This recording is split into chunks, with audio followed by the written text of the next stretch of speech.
Talking about lack of financial interest, why did you choose the path of reincorporating Kickstarter as a public benefit corporation rather than sell it or take it public, which you could have earned possibly billions of dollars in the process of doing? That sounds crazy, doesn't it? No, it say that. I'm like, it doesn't. It doesn't. It might sound crazy to Mom, but it doesn't sound crazy to me and someone. Well, no, but it's something that almost nobody out there has done. The New York Times, they did a great feature article on you of how it's a dime a dozen, some of the most famous corporations wanting to become the unicorn status. Founder or founders become billionaires, and you chose a different path when that could have easily been done. Yeah. Why? Personal values. For the three of us, Perry, Charles, and I, I'm 39, Perry's 41, Charles is 43. We're all like, I guess that makes us Gen Xers or something. But I grew up with the idea, like I'm a Nirvana kid, and the idea that selling out is the worst thing you could ever do. And selling out meaning that you create something for the world and then you exploit it so you can financially benefit and where the thing itself suffers. And to me that is like the most despicable thing, because it's like you've ruined a beautiful thing for yourself. Like, how dare you? It's not, it's not fair. That's a feeling I have. And so we were just very clear that in our belief that money ultimately ruins everything, and that it will just become about money if you don't explicitly say it's not about money. And so the three of us vowed from the beginning that we would never sell or go public if this would ever become successful. And people have tried to buy us, but I never really wavered on it, because it just sort of like, doesn't everything end up that way? And isn't maybe the most valuable thing the thing that refuses to go the same direction as everybody else? Mm-hmm. Yep. And so that had always been our attitude. And then one of our investors at USV, another reason why they're great, is one of the partners there, Albert Wenger, was just like, okay, so y'all say all this, so why don't you be like really real about it? And here's this new legal type called a public benefit corporation. At the time, Patagonia had just become one. Patagonia was the first to convert to this. And this is you're a for-profit company, but you are legally required to balance shareholder interest, shareholder value, with producing a positive benefit for society. And you write a charter that says what you're accountable to. It gets filed, and we're in Delaware, PBC, so there's some filing cabinet somewhere that says we're responsible for these things. I can talk about what those are, but it's just like the most real way you can go about protecting a certain way of thinking about business. And for us it was also about being able to formally declare ourselves as being non-financially motivated. And that being really freeing, because even when we would talk about how we'd never sell the company, et cetera, our counsel would tell us, like, it's probably not an issue if you say that, but technically someone could sue you for saying those things, so like, maybe not at this event you do say that. And that didn't sit right with us. Mm-hmm. So we found this being a public benefit corporation was sort of this further step we could take, and that required 2/3 of all of our shareholders to approve. Anyone who declined would get appraisal rights. We'd have to buy them out, so that was like a real risk going into it. But our shareholders include Fred, and they include a handful of famous people. But Jack Dorsey, yeah. But everyone voted. No one voted against it. And then our charter, various pieces of it, so 5 different sections. The highlights. We write out a corporate code of conduct that we had imagined being a sort of a generic code of conduct that we can imagine any company pursuing.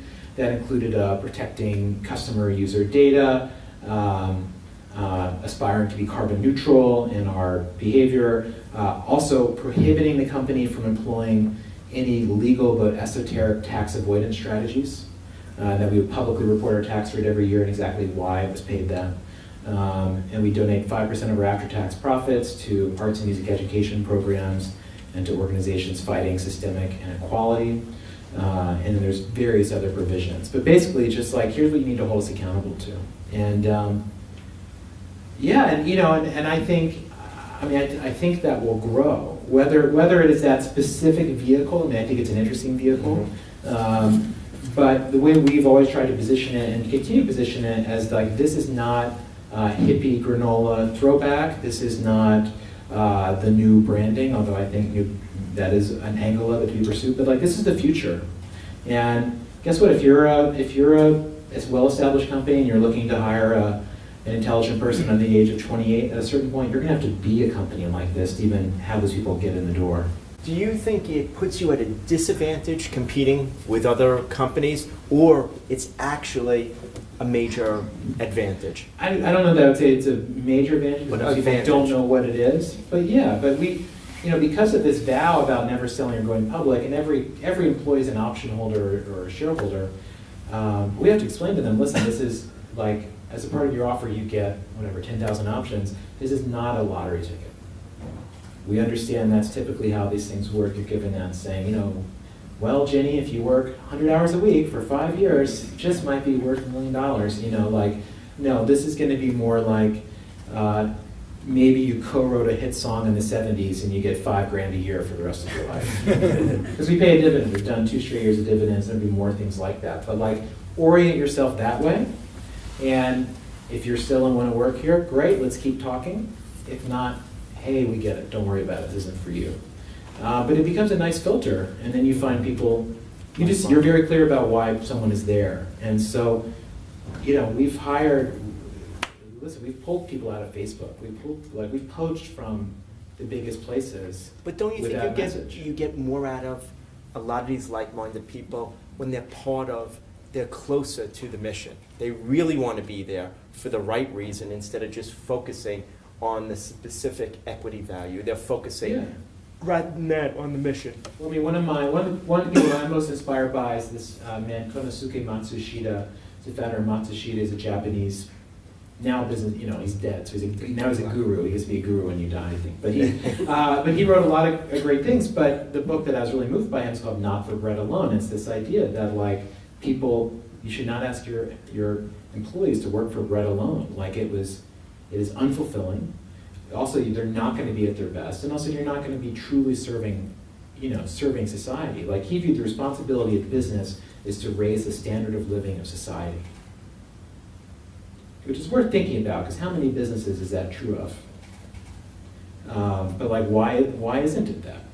And so it's just like a real clarity around what matters and what doesn't. And when I first became a CEO, and we'll talk, I left the company, or left being CEO, but I really struggled with being the sort of person with the kind of attitude maybe you sense I have about things, and having a job like CEO, and seeing like covers of Fast Company or wherever that are like, go to war against competition, out for blood, be paranoid,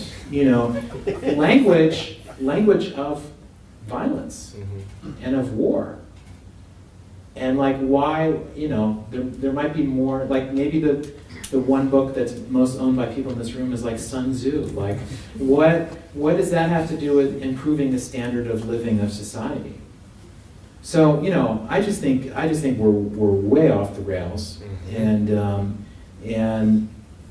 Our hope is that PBC, in that line of thought, which is just like, let's be more conscious about what we're doing every day with our precious energy, that there's a possibility for a new idea about how the world should function in there. But I think the proof is in the pudding, just by motivating all these people and having them part of it, not only inside the company, but all the people that are putting up funding and the projects, the amount of companies that have been created, the amount of jobs, the economic impact. But listen, we're a mid-tier internet company. I mean, it's like we're in like the, maybe at one point in like the AP top 25 internet brands were like 12 at some point. It's probably the peak that we got, but it's like, but it's like a mid-tier, but we're fine with that. I mean, I think that the internet has to support the idea of like small to medium-sized business. If the internet just becomes already the monopolistic tendencies of capitalism today, combined with the skill of the web, like, well, praise be to Bezos, who will own us all. that's just, you have to find a way to carve out a path for different scales of businesses and things that aren't looking to be monopolies.